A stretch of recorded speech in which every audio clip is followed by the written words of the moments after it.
জীবনে যত বড় বিপদ আসুক, ডিপ্রেশনে যদি পড়ে যাও, কোনো সমস্যায় পড়ে যাও, মানে আর কোনো রাস্তাঘাট দেখতেছো না, এখন দেখতেছো দেয়ালে পিঠ থেকে গেছে, 4টা কাজ করবা, ইনশাল্লাহ তুমি ডিপ্রেশন থেকে বের হয়ে আসবা। সর্বপ্রথম কাজ হইলো 2 রাকাত নামাজ পড়ে ফেলবা। উজু করে 2 রাকাত নামাজ পড়ো। নামাজ পড়ে তুমি আল্লাহ তাআলার কাছে পরামর্শ চাইবা, আল্লাহ আমি তো এই সমস্যায় পড়ে গেছি, আমার তো হঠাৎ করে বাবা মারা গেছে, আমি তো এখন চোখে কিছু দেখতেছি না, আমি তো এই অন্যায়টা করে ফেলছি, আমি কি করব? আল্লাহ তাআলা তোমাকে পরামর্শ দিবে। এই কথাটা আমার এক আপা ওই দিন বলতেছে, আমি একটা সিদ্ধান্ত নিয়েছি, নেওয়ার পরে আমি টেনশনে পড়ে গেছি যে হায় হায় আমি এখন কি করব। তো আমার আপা আমাকে বলতেছে যে তুমি কাজ করো, 2 রাকাত নামাজ পড়ো, নামাজ পড়ে আল্লাহ তাআলার সাথে পরামর্শ করো। আমি চিন্তা করতেছি আল্লাহ তাআলার সাথে পরামর্শ করবো কিভাবে। 2 রাকাত নামাজ পড়ছি, নামাজ পড়ে আমি আল্লাহকে বলছি যে আল্লাহ আমি তো এমন একটা সিদ্ধান্ত নিছি, কি করব। তখন দেখি আমার মাথায় নানান চিন্তা আসতেছে, বুদ্ধি আসতেছে, পজিটিভ, বুঝছো? ডিপ্রেশনে পড়ে গেলে প্রথম চেষ্টা করবা 2 রাকাত নামাজ পড়া। দ্বিতীয় যে কাজটা করবা, একা থাকবা না। হ্যাঁ, ধরো তুমি একটা খারাপ পরিস্থিতি পড়ে গেছো, রুমে দরজা টরজা বন্ধ করে একদম হায় হায় আমার সাথে এটা কি হয়ে গেল, তখন তোমার মাথায় খারাপ চিন্তা আসবে। কি চিন্তা আসবে? তখন মনে হবো যে আমি উল্টাপাল্টা কিছু করি। আরবিতে একটা প্রবাদ আছে, ওতলাতুর রাসি দুক্কানু শাইতান, খালি ব্রেন হচ্ছে শয়তানের রাস্তা না। কিসের রাস্তা না? শয়তানে বাসা বাঁধে, শয়তানে দোকান বানায়। তাইলে যদি তুমি ডিপ্রেশনে পড়ে যাও, তাহলে একা থাকবা না, মানুষের মাঝখানে চলে আসবা। হাজার হাজার মানুষ যেখানে থাকে, তোমার আত্মীয় স্বজন যেখানে, তোমার ছাত্র ভাইরা যেখানে, তোমার বন্ধু বান্ধব যেখানে, তুমি ওইখানে চলে যাবা। তখন উল্টাপাল্টা চিন্তা আসবে না। কয়টা হলো? 3টা। নামাজ, রুমে একা থাকা যাবে না, মানুষের সামনে চলে আসবে।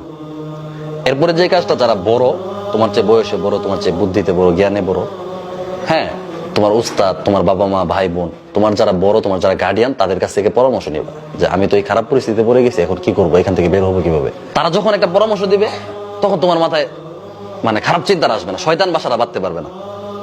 কথা বুঝছো? আর তোমার মাথায় যদি কেউ পরামর্শ না দেয়, তাহলে তোমার মাথায় নেগেটিভ চিন্তা আসবে, খারাপ চিন্তা আসবে, উল্টাপাল্টা চিন্তা আসবে। এই কথা বুঝতে পারছো? এই 4টা কাজ করতে পারবা। যে কোনো সময় খারাপ পরিস্থিতি আসতে পারে, আসলে এই 4টা কাজ করে ফেলবা। প্রথম কাজটা করলে দেখবা আলহামদুলিল্লাহ একদম শান্তি হয়ে গেছো, নামাজে দাঁড়ায় যাবা, একা থাকবা না। ঠিক আছে? যদি বাবা মারা যায় বা মা মারা গেছে, বা তুমি এমন একটা ভুল করে ফেলছো, হ্যাঁ, তো এখন কি করবা আর বুঝতেছো না, তুমি রুমে দরজা টরজা বন্ধ করে একা থাকবা না, মানুষের সামনে চলে যাবা। হ্যাঁ, তোমার ছাত্র ভাইরা যেখানে সবাই একসাথে আছো, বা তোমার বন্ধুরা যেখানে, ওইখানে চলে যাবা। লাস্টের কাজটা কি? যারা বড়, যাকে তোমার কাছে ভালো লাগে, সে উস্তাদ হোক, বাবা মা হোক, যেই হোক, হ্যাঁ, যার কাছে মনে হয় যে তার কাছে যদি বলো তাহলে কোনো সমস্যা হবে না, এমন একজন মানুষের কাছে গিয়ে একটা পরামর্শ করবো যে আমি তো একটা ভুল করে ফেলছি, বা আমি এমন একটা বিপদে পড়ে গেছি, এখন কি করব। তো উনি পরামর্শ দিলে দেখবো তোমার চিন্তা আসবে, বা তোমার অনেক আসান হয়ে যাবে, এই সমস্যা থেকে তুমি বের হয়ে আসার সুযোগ পেয়ে যাবে, আল্লাহ তাআলা তোমাকে ব্যবস্থা করে দেবে। পারবা? বিপদ তো যে কোনো সময় আসতে পারে, ঠিক না? তোমার জীবনে বিপদ, আমার জীবনে অনেক বিপদ গেছে, তো তোমাদের বিপদ আসবে না? আসবে। আসলে বিপদ আসলে হায় হায় আমি তো বিপদে পড়ে গেছি, এখন শেষ, আমার জীবন শেষ, এমন না বিষয়টা। এমন যে আমি বিপদে পড়ে গেছি, এখন কি করব।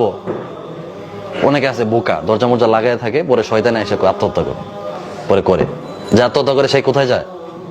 জাহান্নামে যায়। আত্মহত্যাকারীর কোনো মাফ আছে? সে ডাইরেক্ট জাহান্নামে যাবে।